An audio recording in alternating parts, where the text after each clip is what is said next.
No espiritismo, os espíritos de políticos corruptos, assim como qualquer outro espírito que comete erros graves durante sua vida terrena, enfrentam as consequências de seus atos de acordo com a lei de causa e efeito.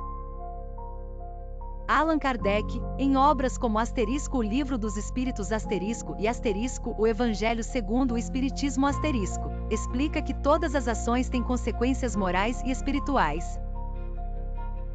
E os atos de corrupção, especialmente aqueles que afetam diretamente o bem-estar coletivo, são vistos como transgressões sérias contra as leis divinas.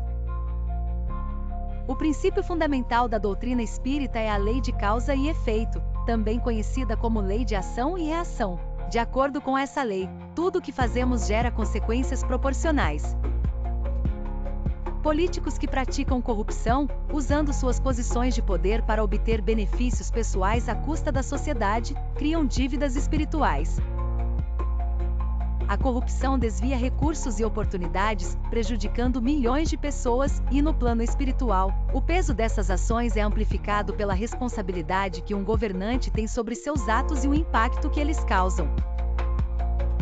Ao desencarnar, um político corrupto não escapa das consequências espirituais de seus atos. Esses espíritos enfrentam as energias que geraram e suas ações são avaliadas pelo impacto negativo que causaram à sociedade.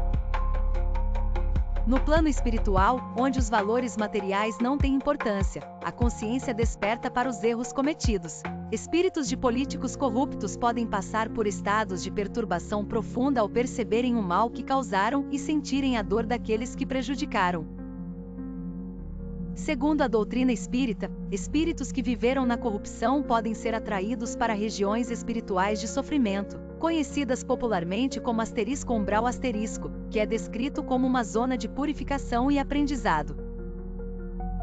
Nessas regiões, o espírito experimenta angústia, remorso e arrependimento, o que o leva a refletir sobre seus atos. O sofrimento não é uma punição eterna, mas uma forma de aprendizado, para que o espírito compreenda a extensão de seus erros e busque a reparação. O arrependimento é o primeiro passo para a regeneração do espírito. Quando um político corrupto percebe o mal que causou, ele pode começar a trilhar um caminho de reparação. No entanto, o arrependimento por si só não é suficiente. No plano espiritual, há a necessidade de se compensar os erros cometidos. Isso pode ocorrer por meio de novas encarnações, nas quais o espírito terá a oportunidade de viver situações que o ajudarão a reparar os danos que causou. Um espírito que tenha praticado corrupção pode, por exemplo, reencarnar em circunstâncias de humildade, vivendo experiências de privação ou desafios semelhantes aos que causou aos outros. O objetivo dessas provas é promover o crescimento moral do espírito, permitindo que ele aprenda o valor da honestidade, da responsabilidade e do serviço ao bem comum. Embora o espírito de um político corrupto possa passar por processos de sofrimento e expiação, ele nunca está desamparado. A espiritualidade superior, composta por espíritos de elevada moral, está sempre disposta a ajudar os que desejam verdadeiramente se reformar. Esses espíritos oferecem orientação e inspiração para que o indivíduo possa encontrar o caminho da regeneração. No entanto, essa ajuda só é efetiva quando o espírito demonstra um sincero desejo de se melhorar. Aqueles que persistem na negação de seus erros ou que se recusam a mudar suas atitudes podem permanecer por longos períodos em estados de perturbação espiritual, presos ao remorso e às energias negativas que geraram. No espiritismo, a política é vista como uma missão importante, pois os políticos têm a responsabilidade de trabalhar pelo bem comum e pelo progresso da sociedade. Allan Kardec, em O Livro dos Espíritos nos lembra que aqueles que ocupam posições de poder têm uma responsabilidade maior, pois suas decisões afetam muitas vidas.